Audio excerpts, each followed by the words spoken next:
जी हाँ, आइए आज मैं एक नई बहू, इस बहू के राज खोल के रहूँगी।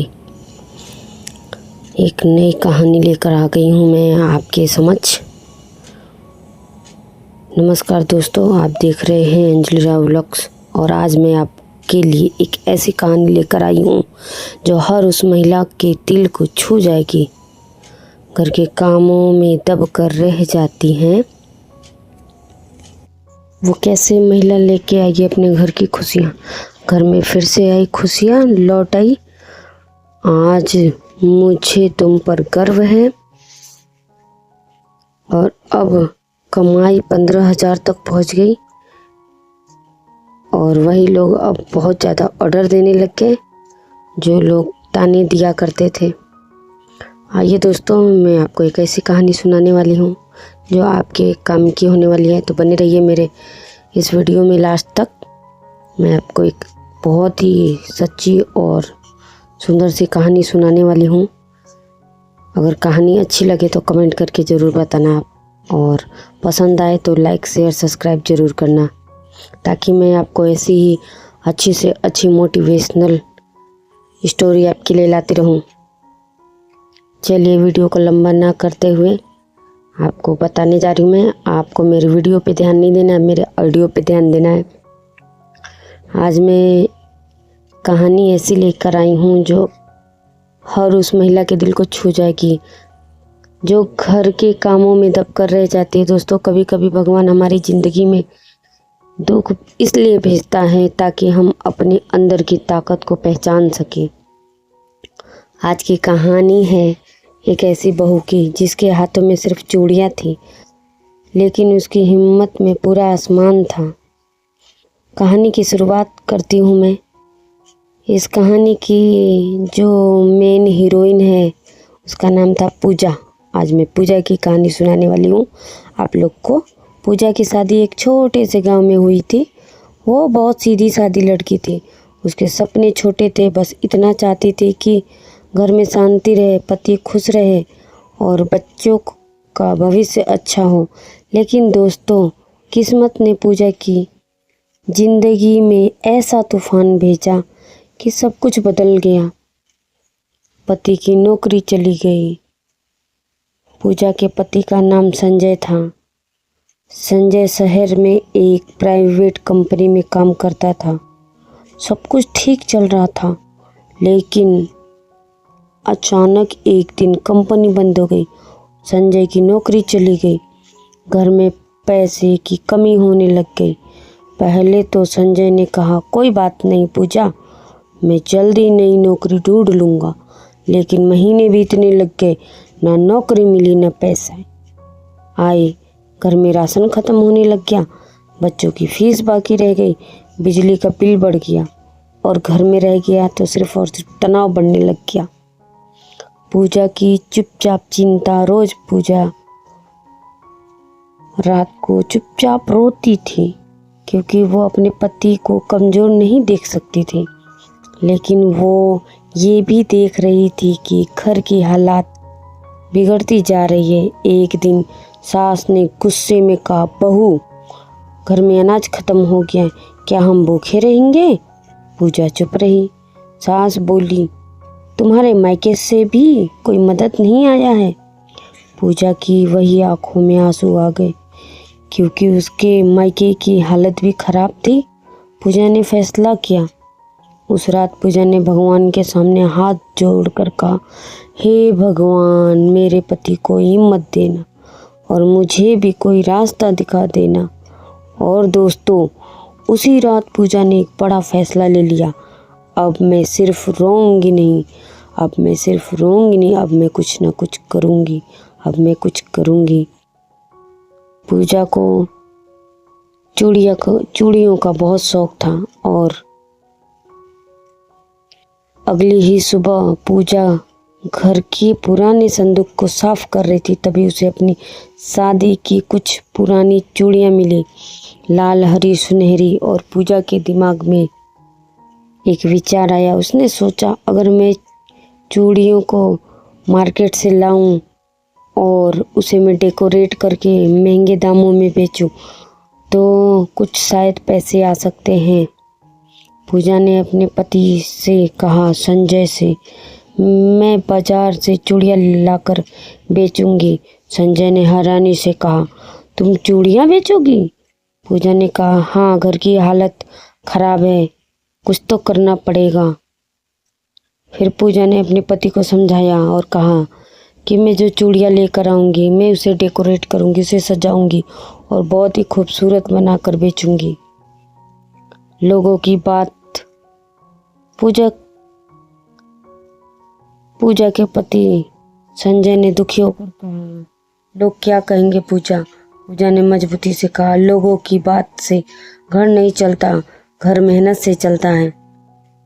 शुरुआत कर दी पूजा ने 500 रुपये उधार लिया और बाजार से 20-25 सेट चूड़ियाँ ले आई। और वो डर रही थी क्योंकि ये उसका पहला काम था। वो गांव की गली में चूड़ियों को डेकोरेट करके, बहुत ही सुंदर चूड़ियों को सजाकर गांव की गलियों में निकल पड़ी और धीरे से बोली, चूड़ियाँ ले लो बहनों, सुंदर चूड़ियाँ। कुछ महिलाएं हंसने लगी। एक बोली, बहू होकर चूड़ियाँ बेच रही है। दूसरी बोली, अब ये भी दुकान करेगी। क्या था फिर दोस्तों, पूजा का दिल तो कांप गया, लेकिन पूजा तो पूजा थी।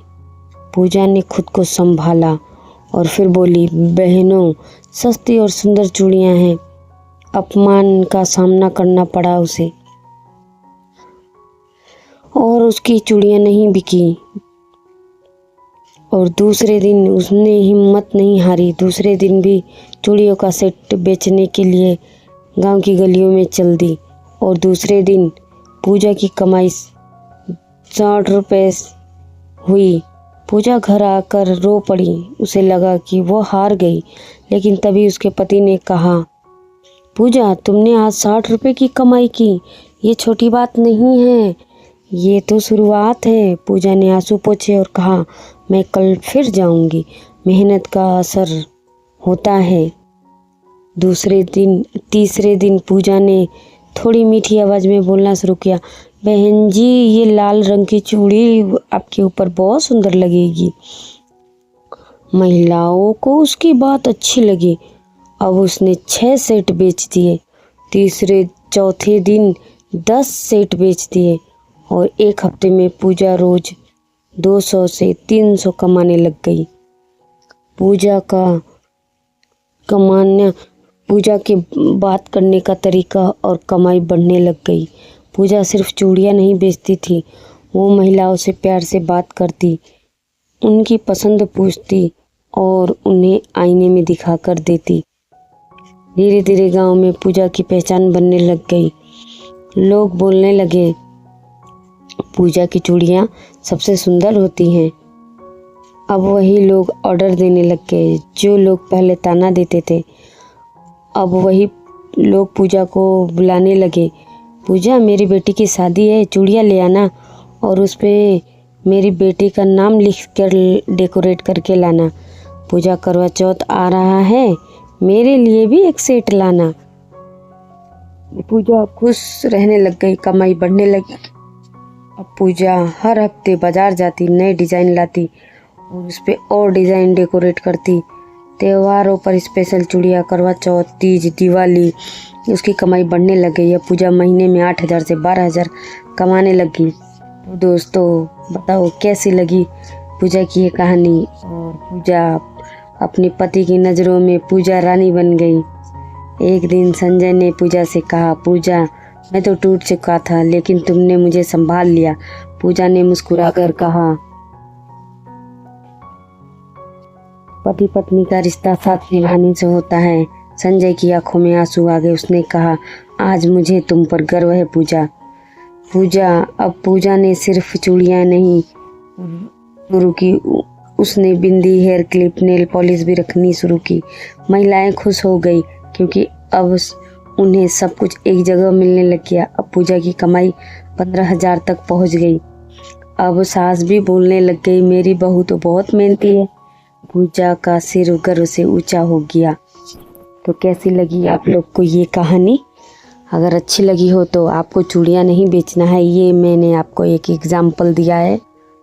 ये तो कहानी थी पूजा की और संजय की। और अगर आप भी पूजा के जैसे कुछ करना चाहती हैं, घर बैठे अर्निंग करना चाहती हैं, तो आप सिलाई कर सकती हैं, आप ब्यूटी पार्लर कर सकती हैं, आप अचार पापड़ बना सकते हैं, आप टिफ़िन सेंटर शुरू कर सकती हैं, आप ऑनलाइन काम सीख सकती हैं। लेकिन सिर्फ सोचने से नहीं होगा, सोचो मत, शुरू करो आप, क्योंकि ज़िंदगी बदल जाएगी अगर आपने आज हिम्मत कर ली। अगर आपको ये कहानी पसंद आई हो तो लाइक करें, कमेंट में बताओ आपको कौन सा काम करना चाहते हो। आप कमेंट में ज़रूर बताना आप कौन सा काम करना चाहते हो, और चैनल को सब्सक्राइब ज़रूर करें, क्योंकि ऐसी सच्ची प्रेरणादायक कहानियाँ मैं रोज़ लाती हूँ। धन्यवाद। अगर आप चाहो तो मैं ऐसी कहानियाँ और लेके आऊँ, और आपको मेरी अब तक की इतनी सारी कहानियों में से सबसे ज़्यादा कौन सी अच्छी लगी, कमेंट करके बिल्कुल मुझे बताइएगा, क्योंकि इससे मुझे और हिम्मत मिलती है आपको मोटिवेट करने की, और आपके लिए एक नई नई रोज़ कहानियाँ मैं लेके आती रहूँ। तो प्लीज़ आप सभी लोग कमेंट करते रहें। और अगर पूजा चूड़ियाँ बेचकर घर संभाल सकती है तो आप भी कुछ कर सकती हो। ऑप्शन दिया मैंने आपको, आप सिलाई कर सकते हो, ब्यूटी पार्लर कर सकते हो, टिफ़िन सर्विस, ऑनलाइन काम। तो सोचो मत, स्टार्ट कर दो। कैसी लगी स्टोरी? ओके, तो मैं ये छोटी बच्ची का ये ड्रेस है बना रही हूँ। समझ नहीं आ रहा था, मैं नीचे जगह नहीं थी तो मैंने सोचा मैंने डमी पे ही मैं कर लेती हूँ, और मैंने ऊपर का रिक्रिएट कर रही थी। मैं देख रही थी इसे एक अलग, क्योंकि मुझे ऐसे बड़ी भी ड्रेस बनाना है। ओके, लाइक करो, सब्सक्राइब।